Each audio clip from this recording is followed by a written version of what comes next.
this was all made in Tinkercad. I made holes in the top for the lights, and then in the bottom is where all the wiring is in the battery pack and the switch.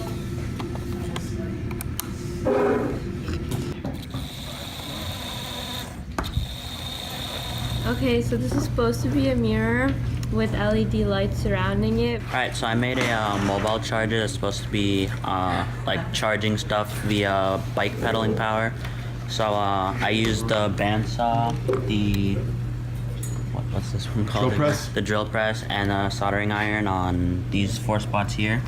So I don't have a bike, so I'm going to use a Lego EV3 to demo it. So basically this would turn, and then the generator would start storing power, and through the Arduino would charge whatever you plug in through this plug here. And right now, So as you can see, I made this wooden lamp, and 3 things I learned and used are the radial arm saw to make the cuts in the wood, and then the drill press to drill the little holes you see here. And I also used the bandsaw to just sand it down, make it look better. And if I had more time, I would put a clock mechanism on here, so it could also be a lamp and a clock, and then I'll just show you how it works right now. It looks a lot better in the dark, but there you go. Nice, thank you. Wow, that looks really great.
We took the approach of using a bunch of different gears and increasing the ratio of the motor.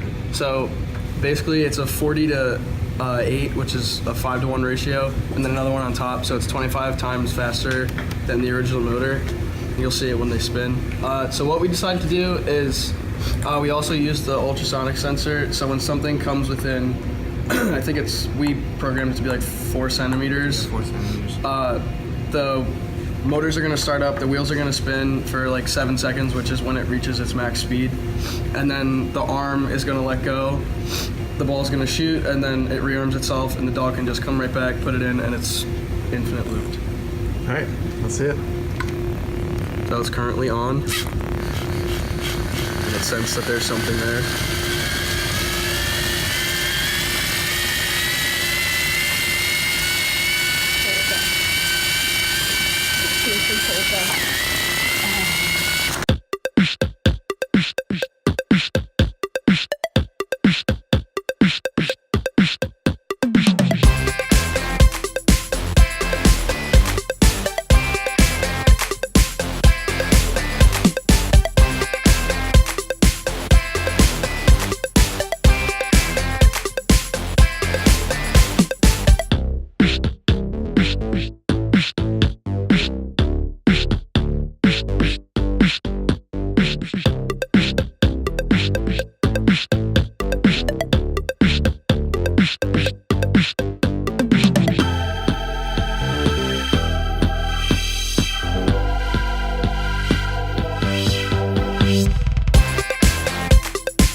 made a simple video game using Scratch programming and a 3D printer.